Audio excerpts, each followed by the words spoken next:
Welcome to the Modern Medicine Movement Podcast. Woo! So pumped, so grateful, guys. You're here with me. I love sharing with you. It's been a tremendous couple of weeks. Oh my gosh, it's been amazing, but tremendous. I had to dig deep and try to rewrite a good part of my book that just literally in one keystroke just disappeared. And I appreciate all the well wishes and folks that reached out to try to help me salvage my book. And unfortunately, I could not, even with the help of several of you, with the folks at Apple. I wish I could say differently. I could not salvage my complete manuscript that I had ready, for editing and whatnot. I did salvage a chunk of it, which was amazing. I'm so grateful for that, because we are doing this, and this is information I've been just excited about for years, and I really wanted to get this out to you, and there was nothing that was going to get in the way. Even I was committed to reproducing the entire manuscript. Thankfully, I didn't have to reproduce the whole thing, but a good chunk of it. And I've been just tirelessly working on it. My beautiful wife has given me some time to just crank, because I'm committed to get this out to you next year in 2022. Hopefully in the first half of the year. I'm still... I don't know a day yet, but it's been submitted. It's in the editing process, and I'm excited. It's super awesome to see that this is happening. You guys are going to get my first of many books, I hope. That's literally on my just tireless, insatiable appetite for health pearls that work. Health pearls that will change the world, how to optimize your health, like we always talk about here on the show, naturally, for your mind, your body, your soul, all things health. And this book in particular is going to be talking about how we can prevent those top devastating diseases of our planet.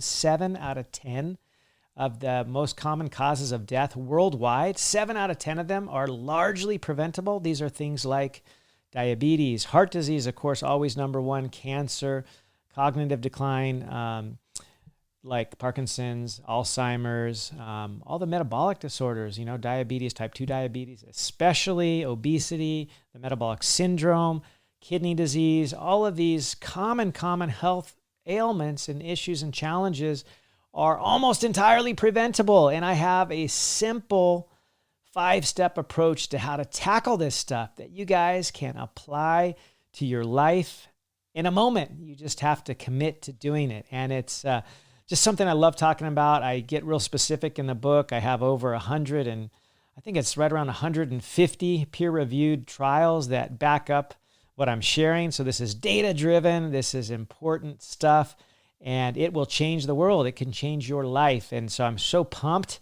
to get that out to you next year. I'll get you more specifics. If you want to be the first to know, you got to join my email newsletter, because I will share it there. You'll be the first to know. So hop on over there to Modern Medicine Movement Podcast. Actually, it's just modernmedicinemovement.com.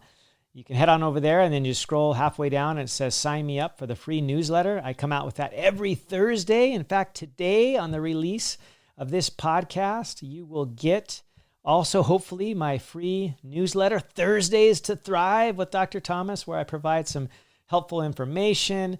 There's always a link there to the most recent podcast as well. Please share that stuff. Please make sure you're subscribed so you never miss content that's going out to you for free, that's helpful, that's on point with what's happening in health right now. I'm using the data, so it's cool stuff. So sign on up for that. Also, if you have any questions, you can email me at modernmedicinemovementpodcast.com, at Gmail, modernmedicinemovementpodcast@gmail. I've gotten some questions from a few of you folks, and I'm really good about reading every one of those. I also love to hear from you as a review to the show. Apple Podcasts is my favorite place to get a review, because it just helps it get exposed. We want this to really touch the world, and The only way I can do that right now is by you guys sharing it, by you writing a review. We will get this out to the world to change millions of lives. This just has that potential. So thanks in advance for doing that. If you're on Apple, you just scroll down to sort of the bottom where you see those 5 stars. Click on the one farthest to the right, and then right below that is a little square with a kind of a pencil coming out the top. Just click on that, and it says write a review. And just tell me what you're loving. Tell me what you're learning, what you are enjoying, because I love to hear from it. I read every one of those. In fact, Christmas is coming up, and I'm going to give away 2 health courses to lucky winners that I will draw out of a hat in about a week's time. It'll be an early Christmas present for you. So if you have not submitted your review, you got to get it in there. If you want to be considered for a free course that's $197 that can change your life, like, get on over there and write a review. So thank you in advance. I'm so just passionate about this, sharing this message. And when you guys tell me about it, especially in the form of a review, tell me what you're loving, what you're enjoying, who you're sharing it with, what's made an impact for you. Like, it just melts my heart. It's what literally keeps me going. It is my ikigai to share this stuff with you, my passion, my mission. And I was almost at the point of despair to give up when I lost that book. And I just thought about you guys.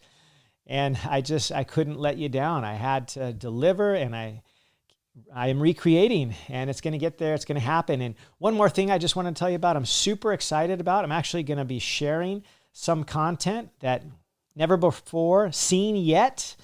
You will get some of my new content from my book at an upcoming event, January 12th, 13th, and 14th, Scottsdale, Arizona. You know, you fly into Phoenix, it's sunny, it's warm. It could be 0 degrees like where I'm going to be in a few days. I was looking at the weather. It's literally going to be 0 degrees in the mountains of Utah. It's snowing right now. It's snowing for a couple of days, which is amazing. My kids just want to be there for a white Christmas. So we're going to bless them with that. And so we're excited, but I'm leaving Hawaii for a little bit, and it's going to be dang cold. So I'm going to be excited to hop on over there to meet with you all, I hope, at the Align Ambition event in Scottsdale, Arizona, January 12th, 13th, and 14th. The tickets are going quickly. They will sell out. There's only a limited number of seating. Once the room is full, you're going to miss out. And we are not doing a virtual cast. It's not going to be a live broadcast. It's not going to be on Zoom. So you got to be there, or as we used to say, be there or be square. And you'll be so pumped. You'll be so stoked you're there. We're going to have the one and only Dave Hollis will be there. He'll be sharing about his journey. You know, he just got that new book out, about courage, you know, Built Through Courage, an amazing book. Heidi Powell will also be there. She's from that famous hit ABC show, Extreme Weight Loss. She's a fitness aficionado. She's got several kids. She's just an amazing human. We have Jasmine Starr, who's an influencer, photographer, just huge on marketing, building your brand. She's amazing. She will be there in person. The one and only Amber Lee Lago will be there. Grit, she wrote the book on grit. She has her Grit and Grace podcast. Tiffany Peterson will be there in the flesh. She is incredible. She's amazing. I think some of you have met her. She's been at a couple previous Align events. She will be there in the house. We have also Patrice Washington, who is just an incredible soul. She is brilliant. She is just all about how to pursue your dream and make sure you are doing it in a financially responsible way. And if you want to have an abundant life, she can show you how to get there. You pursue your dream, your mission, your ikigai, and the finances will come. She is expert in all that. She is amazing. Follow her, Patrice Washington. Oh my gosh, I don't know if I left anybody out. I'm just doing this off the top of my head. My wife, Brooke, will be there. Holy crap. She is incredible, amazing talent. She will share with you. Oh my gosh, so much good stuff. If you want to get your life off to the best kickstart, jumpstart, amazing January of your life, this is the place to do it. I can't think of a better location in the winter and cold, one where we can get together and meet and connect. There is so much power there in the community. It's an amazing community to share, to grow, to be able to connect. You get that good, happy hormone flowing, the oxytocin when you're there in person in community that you just can't quite get the same on a Zoom. Zooms are amazing. I love them. Trust me, I've been doing plenty of them just like we all have, but just nothing like being live and being in person. So hop on over there, Align Events Live. I'll put that in the show notes because you got to get there. You got to invest in yourself. You will not regret it. no better investment out there in the world, in your life, than in yourself. So you can get yourself right in the place where you can, oh my gosh, then start to just add value to others, for your family, your friends, your loved ones. Once you're in a good place, then you can give back. It's just like that airplane model. When, the crap hits the fan, if you're going to go out and help somebody, you got to put your oxygen mask on first. You got to get yourself right, be capable, be ready, be willing, and then you can deliver for everybody else. And this event is that oxygen mask. You got to put it on yourself. You got to get yourself in alignment with your mission, your goals, your dreams, all of that stuff. And I can't think of a better place to do it. So hop on over there, AlignEventsLive.com. I can't wait to see you, to be there in person, to be meeting and talking and doing discussions and Q&As and all kinds of amazing stuff. It's going to be great. So hope to see you there. Really excited about this week's show. In fact, while I was doing some of the editing, I got my first review back that we're looking at. And one of the topics that came up was a topic that it's a fun one. It's one of these in the current sort of health and wellness space that I have to say it's maybe a wee bit controversial. And that makes it fun. It makes it exciting. I love to just dig in and get the research, get the data. I don't just speak off the cuff. I actually like to bring in the actual numbers, the data, and the things that either prove or disprove. And this is one of those things that, for whatever reason, rapidly it's kind of taking over. People are latching on to it. They're saying you got to have this completely out of your diet. And for me, when I first heard about this a couple of years ago, I did hear about it from the guy who's been probably single-handedly the biggest component of this thing. Are you ready for the thing?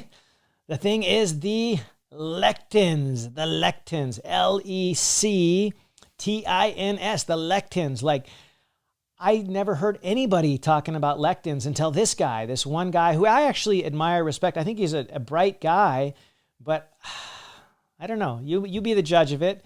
I think he may have some ulterior motives, with respect to, products he's trying to sell. And I think the message, although I think for him personally, it seemed to make a gigantic difference in his life, which I am all pumped about. But I think the message is a little bit in the alarmist sort of delivery. And I don't think it applies in the way that it may have applied to this guy personally to the masses. In other words, what the heck is a lectin? Let's back up.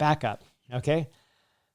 Take a breath. Let's figure this out. Okay, so lectins have literally been around for millennia, right? They're in almost every food source known to man, both plant and animals. It's a protein. A lectin, it's not the whole food. It's just part of a little teeny tiny part. It's a protein.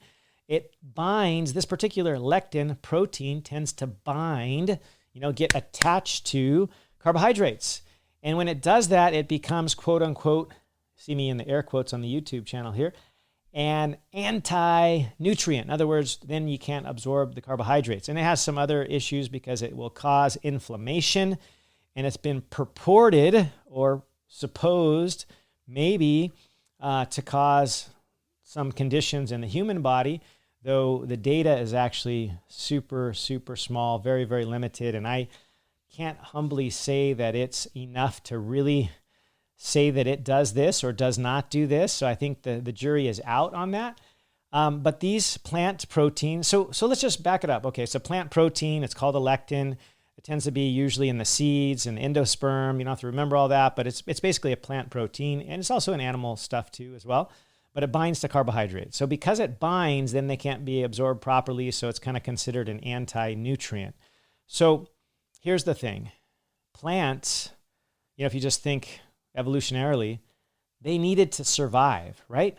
They needed to survive. And they can't run away from you. If you bend down and you pull a carrot out of the ground or a tuber and you want to eat it, like you just go for it. You eat it, you grab it, you eat it, right? Unless it's certain things that we just don't eat raw. Like who here pulls potatoes out of the ground and then starts noshing on them? Like who does that, right? Like nobody eats raw potatoes, at least nobody I know. I'd never have. Or like raw beans. Have you ever tried to, chew on a kidney bean? Like, don't do it. I'm telling you, don't do it. But why would you want to? Okay, so these are a couple of the types of, foods, if you will, that have lectins in them. Tons and tons of foods have lectins in them, okay? So to completely eliminate every food ever that ever had a lectin in there from our diet, which would effectively eliminate a huge portion of things that oftentimes can be very, very beneficial. They have lots of vitamins, lots of health supporting items, like, for example, gut health supporting items. They have fiber, a lot of these plant foods and things. And we would be effectively eliminating all of them if we just said blanket statement like this one physician out there, which, like I said, I like him. I think he's bright. I just think he's gotten a little bit overboard with his, all or nothing. I'm just not a big all or nothing guy. And, his approach is pretty much an all or nothing. And I don't think it really makes sense. We don't have the data for it. If you think about civilization from the beginning of time, we've been eating many of these foods for thousands and thousands of years, But when we eat beans, for example, we don't eat the dang things raw. Like, why would we do that? We soak them, we boil them. My sister-in-law, she is from Peru, and they are skilled at the art of making beans into any concoction you can ever dream of. I personally spent a couple of years in South America, and I kid you not, guys, I lived 3 meals a day, survived off of beans, 3 meals a day. And guess what? They never bothered me. I didn't get sick. I didn't get leaky gut. I didn't get any of this stuff, increased intestinal permeability. I didn't get arthritis. I got none of that. And I was consuming huge volumes of lectins. I didn't even know what lectins were back in those days. That was, coming up on 30 years ago. But hey, we've been eating these things for millennia. They're in tons of different foods. They're just these protein components that bind to carbohydrates. And what's cool about it is you cook the dang food, like you cook your beans, your kidney beans or whatever, your legumes, you cook them, and guess what? The lectins don't bother you anymore. They get deactivated. They 99% deactivated in a fairly low heat, actually. Even the soaking before without any added heat significantly deactivates them. So this kind of all or nothing approach that's been used a lot by certain influencers in the health space out there, I'm not sure that's appropriate. I certainly don't think it's founded in the research, okay? But you can think about it's a spectrum, right? These plants, in fact, every kind of plant out there has some sort of defense mechanism. Let's just talk about that. They don't want to be eaten, right? They want to survive and reproduce. That's called fitness.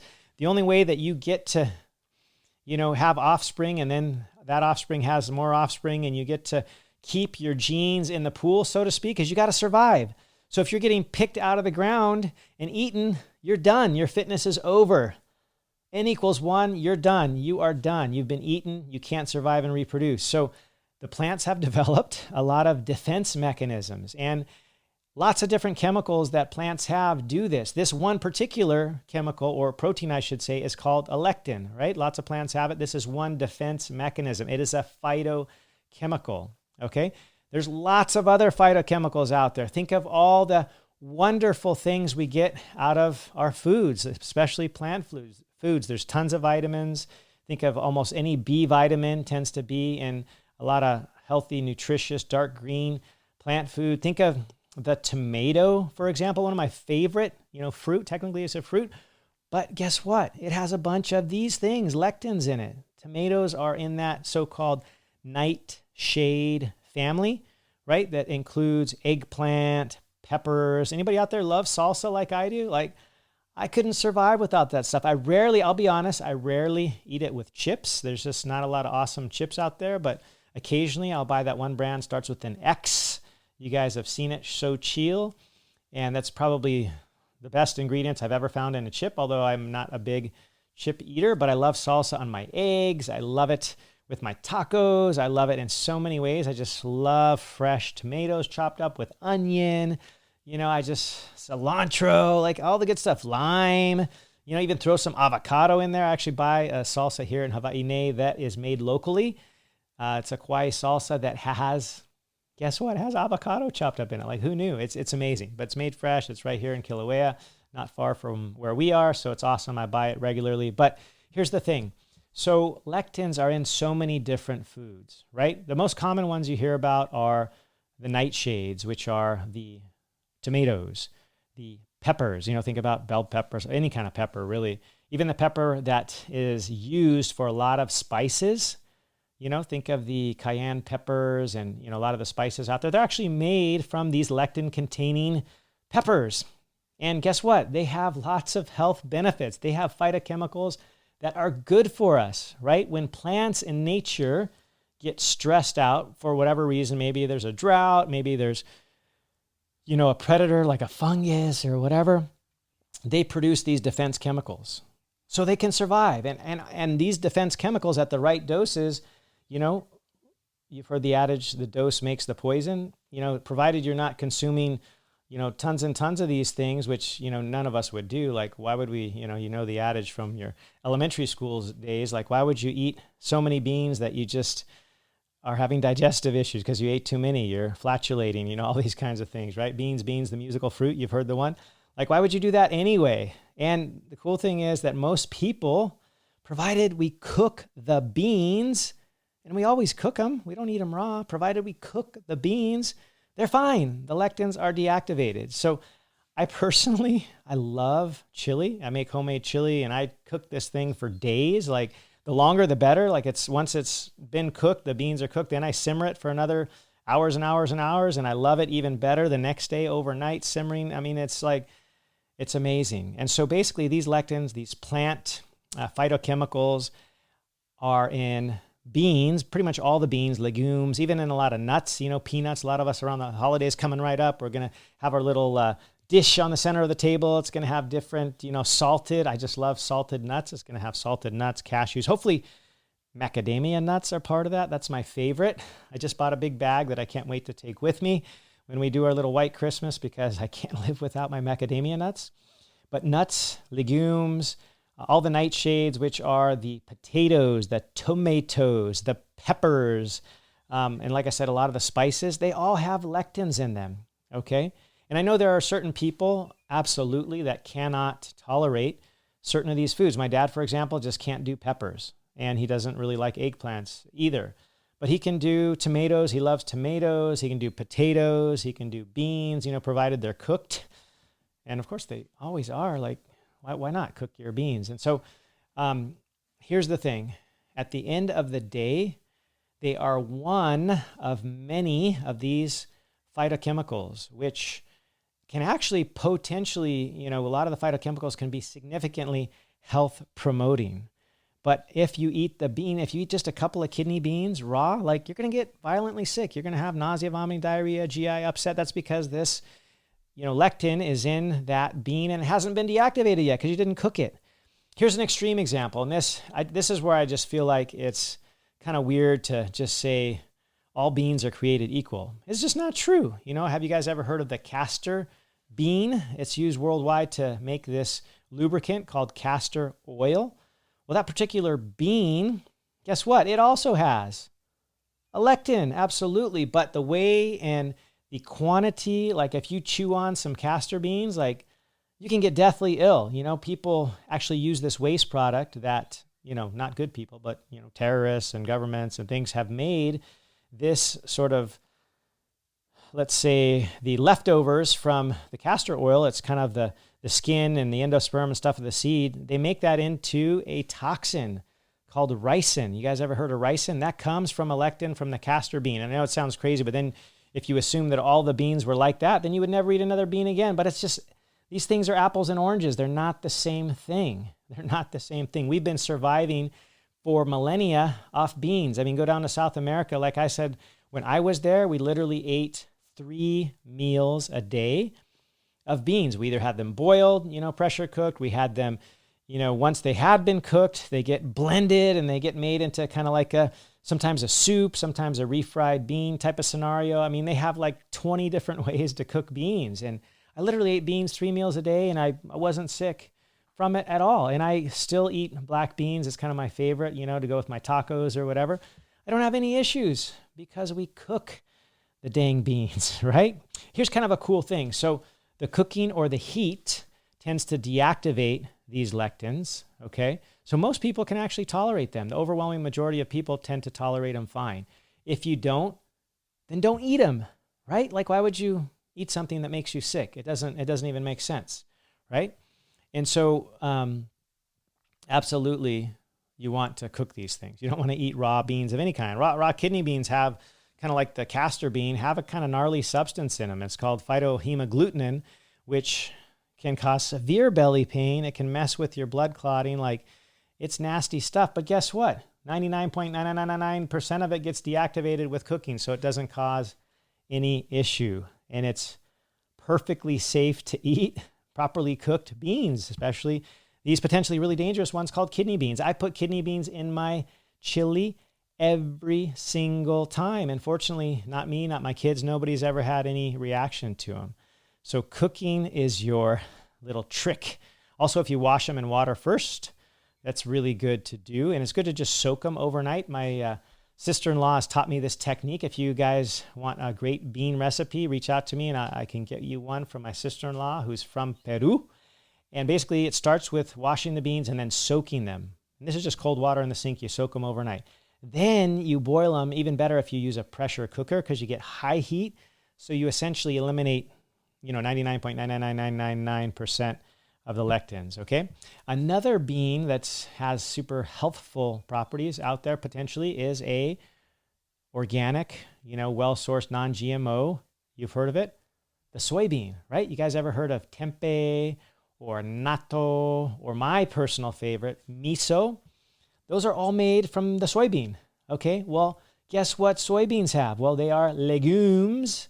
So they have, big surprise, drum roll please, lectins, and a lot of them, right? And so they can be bad if they're not cooked. Like I even the ones that they look like they could be raw or whatever that you buy from Costco, I think they're actually pre-cooked. They're organic. I actually boil them for a bunch of minutes and then I have some kind of Asian spice, kind of spices them up. A little bit of soy, a little bit of this Japanese chili powder, a few other things, and it really, garlic. It makes them real spicy, and I love, these boiled soybeans, edamame, right? And never made me sick once, right? But another way this is cool, besides just cooking them, with heat, and this is like only 5 minutes of heat does the trick. Like, it's not a big deal. You don't have to actually cook a soybean for hours and hours, but literally 5 minutes will take away any significant amount of lectin activity. But also that cute little process called fermentation, right? That happens with tempeh, with natto, with miso, right? There's bacteria there that actually kind of pre-digests the soybean, but also those lectins and deactivates them. And so you don't have to worry about any significant issues if you're eating fermented forms of this particular bean, which is the soybean we're talking about. I hope you guys have tried some of this stuff. Miso is an amazing, we put it in a soup often here in Hawaii, and it's amazing. My kids love it. I love it. There's also tempeh, which is more like a little cake type of thing. Not a cake like a sweet cake, but it's that type of more firm preparation. And then there's natto, which is also a fermented soybean.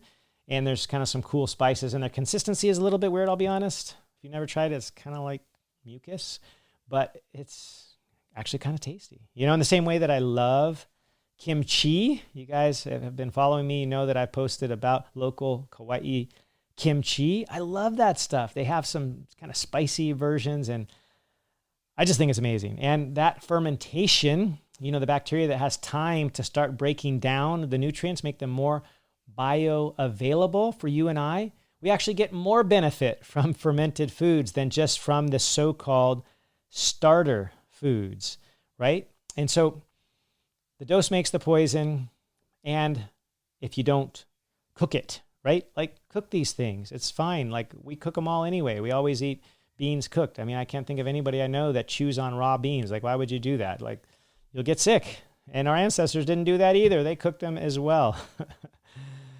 And the good news is many, if not all, of these potential lectin-containing things have also very healthy benefits for us, right? There's tons of vitamins, minerals. There's the fiber. The fiber is awesome because it acts as a prebiotic. It feeds our gut to keep our gut, that giant mass, couple of pounds in us every day is made of bacteria. Our poop, we should care about our poop because guess what? The bacteria there outnumber us. There's more of us, more of them than there are of us. We should care. They do lots of things for us. They make a lot of the B vitamins. They make folate. They make vitamin K, which is important for blood clotting. Lots of important stuff in the gut. You guys probably have heard this by now. They used to say 75%. Now it's thought up to 95% of the happy hormone or neurotransmitter called serotonin is made in the gut. It's made in the cells in the gut. And guess what these cells get their energy from? They get the energy from the bacteria that make these things called short-chain fatty acids like butyrate. It actually fuels your intestinal cells that make this serotonin that helps with your vibe. It helps with your mood. It helps decrease anxiety, decrease depression, decrease bipolar, improve your just overall quality of life. So we got to feed these things what they want, and they want fiber. They want prebiotic fibers found in the cruciferous vegetables, broccoli, kale, cauliflower. You know, my favorite, Brussels sprouts and asparagus. Like, I love these things. Jerusalem artichokes. These things are incredible. They are so health promoting, and primarily because they feed your gut. They feed the good guys in the gut, like my favorite one called Akkermansia. Akkermansia muciniphila is so important because it's involved with that happy mood, the elation, the joy, and also it produces a protective lining, a layer of mucus that prevents issues with the bad stuff getting through the gut. You remember the gut is actually a single cell layer, much thinner than the human hair. And if crap gets across that into your bloodstream, like lipopolysaccharide or endotoxin, you can get really sick. You know, you don't want to get the bad bacteria into your blood. That's called sepsis. And Akkermansia, one of these protective microbes, one of these awesome bacteria, gets promoted by healthy eating. You feed it. What you feed will breed. It's awesome stuff, guys. And one of the things is fiber from lectin-containing foods, right? From the beans. The beans have plenty of fiber. From the nightshades, there's fiber there as well. And so here's the bottom line. The bottom line is lectins. Are they friend? Are they foe? Well, I hate the cop-out answer. It depends. But for most of us, they're our friend. For most of us, we can tolerate them fine, especially if we're not opposed to cooking our beans first, right? We can actually get a lot of benefit, both us from the nutrients in the beans and the other things. The tomato especially is one of my favorite because it has the antioxidant lycopene, which has been shown to decrease cancer rates. I have a family member, as you may know, who's suffering with cancer, and I've been recommending that she eat tomatoes. And guess what tomatoes have? They have lectins. Why would I have her eat something that's maybe going to be toxic, according to one physician out there in the world? Like, it's not going to be toxic for her. She's eaten tomatoes her whole life. She loves them, actually, so she's eating plenty of tomatoes. Lots of fresh fruits and vegetables with lots of these phytonutrients that can significantly help us. So, you know, unfortunately, in a lot of circles, I really feel like the lectins are becoming the next gluten. Like gluten, I'll be honest, I try not to really eat much, if any, gluten. I just think that there's better things out there. And lectins just not that way. Lectins have tremendous benefit. And I don't think we should be unilaterally avoiding them 100% because one guy says that we should because it helped him to avoid them. Like, that's fantastic that it helped him. And I think some people it may help. And there's certain ones of these that I personally don't really eat, like grains have lectins, for example. I don't really eat much, if any, grains. I'm mostly a grain-free guy. I think I just feel better. I don't have a problem eating grains. I don't get sick from it. I'm not a gluten celiac guy, you know, if you will. But I just find that I don't feel amazing, and they spike my blood sugar. Like oats. You guys ever eaten oats? Supposedly they're healthy, right? It says right on the box, heart healthy or whatever. Well, for me personally, they jump up my blood sugar. And you guys know that when your blood sugar goes up, so does your insulin. When your insulin goes up, and if it goes up high and it stays up, you're at the risk of having insulin resistance, which is not good. It's probably the root of all evil, right, with respect to illness and inflammatory illness. Just read Dr. Ben Bickman's book, Why We Get Sick. He talks all about insulin resistance. A great dude, great scientist. He was on my podcast last year. Check out that episode if you haven't heard it yet. It's amazing. But the moral of the story here is it's not a one-size-fits-all kind of thing. I really don't believe it's the next gluten. I think there's lots of benefits with respect to health benefits from lectin-containing foods, and I don't think we should, by one foul swoop, eliminate them completely from the human diet. It's just, there's other things I think we should be eliminating from the human diet, namely processed foods, highly refined flours, sugars, highly refined carbohydrates, the seed oils, right? All of those nasty oils. If you want a fun YouTube video, just Google, how do they make canola oil? And you'll be grossed out. I mean, the processing, the extreme heat, the pressure, the bleaching, the chemicals, the solvents that are used, it's nutty. And then they, kind of clarify it, make it look kind of pure, put it on the shelf, and it's, less than $5 for a giant gallon container at Costco. Of course, people are going to buy that stuff. They're going to fry their food in it. They're going to do everything in it because it's dirt cheap. And maybe on the label it says organic. Well, who cares if it's organic? If it's an organic toxin, it's still a toxin. It's causing inflammation. It's bad for you. Don't eat organic toxins or inorganic toxins. Toxins are bad. And the seed oils fall into that category. There's lots of research on that. Dr. Bickman's book has a bunch of it. There's plenty of other stuff out there. Another favorite of mine, fan favorite, is written about sort of the healthy fats and why we shouldn't, fear healthy, natural fats, but we probably should fear, the processed ones. Obviously, the hydrogenated ones, finally, we're coming around and we're realizing those are bad. But all these seed oils that we don't really talk about in the common, health recommendations, they don't say to limit them. They don't say to limit canola oil or just avoid it altogether. I would say avoid it altogether, like the plague. Canola oil, all the seed oils, vegetable oil, rapeseed oil, all of it, eliminate it. Use only the healthy oils that don't require significant processing. You think of anything you can squeeze, press, and oil comes out, that stuff is going to be okay. Think about a coconut. It's super easy to get oil out of that stuff. It's super wet. It's moist. You squeeze it, you press it, and you get oil, coconut oil, which later can become MCT oil. It's amazing. Add it to your coffee in the morning if you need a little oomph to get through your fasting period or whatever that looks like for you. Avocado oil, olive oil. These can also be made just with a simple pressing or squeezing. They don't have to have any high heat, no solvents, no bleaching, none of that stuff. That stuff's not good. It never was good, although they tell us it is, which is just absurd. So anyway, stick to the basics, real food. If you can tolerate lectins, which actually most of us can if we cook them, right? We cook them. We're going to eat cooked beans. That's just the way it is. You don't have to eat a lot of them. Eat a little if you like. If you don't like it at all, don't eat any.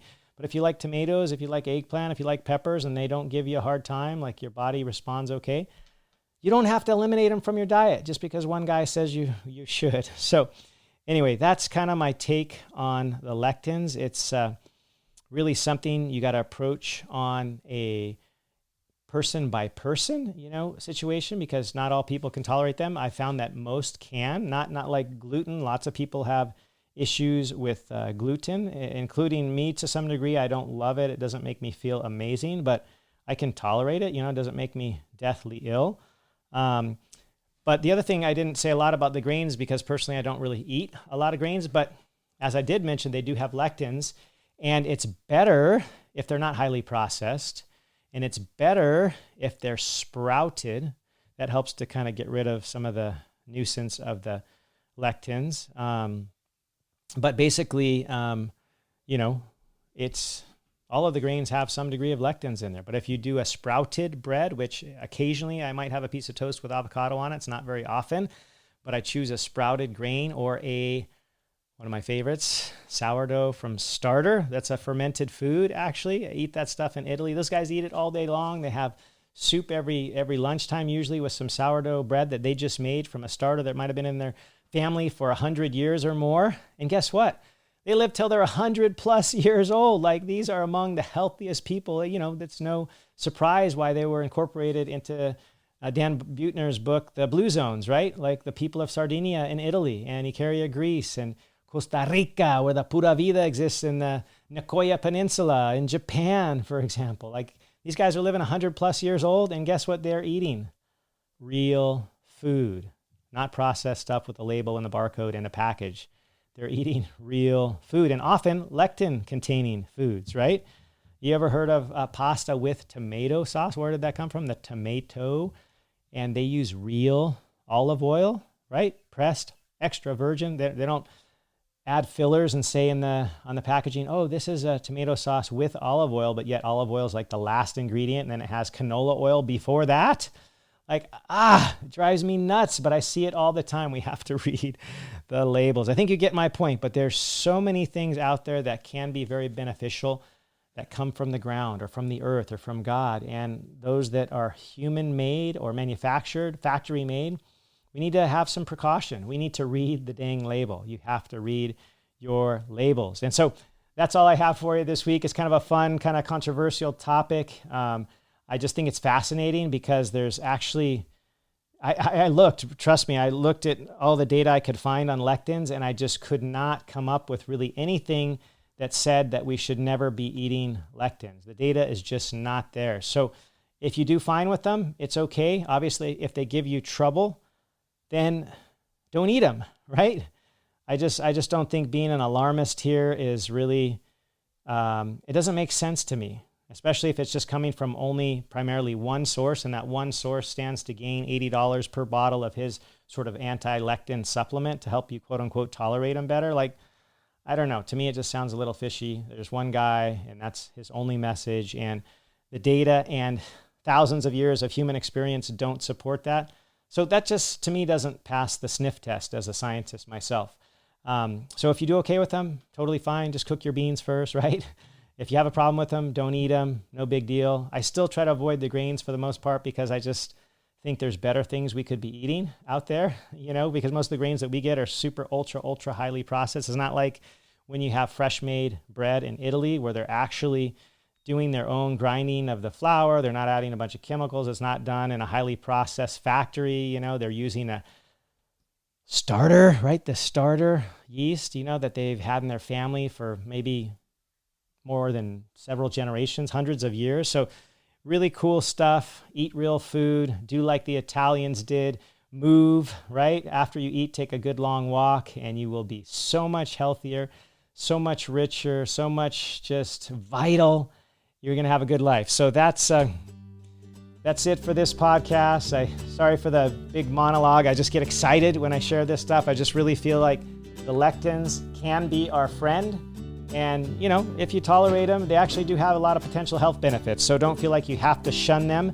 If you've never shunned them before and you've never had any issues having them in your diet, it's okay. You don't have to take this one guy's word that that's the only way to go. That's why you are unique. You are an individual. And that's what's so cool about this work is everybody is unique. That's how the world turns. I love it. I love to work with all of you. So thank you for following and sharing. If you had any value here, anything interesting, anything you learned, please share it out on social media. Tag me. Please write a review on Apple Podcasts. One more week to go, guys, and I will choose 2 winners. We'll get my health course. And please join me in Scottsdale, January 12th, 13th, 14th. I think some of you will be there anyway. There's another event happening starting, I think, either the evening of the 14th or the 15th. This will not get in the way of that at all. You can do both events if that's what you're there to do, but why not get warm? It's 0 degrees where I'm going to be next week, and it'll be nice and pleasant and sunny in Scottsdale. You're going to have Dave Hollis there, Heidi Powell, Patrice Washington, Jasmine Starr, Tiffany Peterson, Amberly Lago, of course, my wife, Brooke. Lots of amazing people, and I'll be there. I'll be sharing some cool stuff you haven't heard before. So aloha.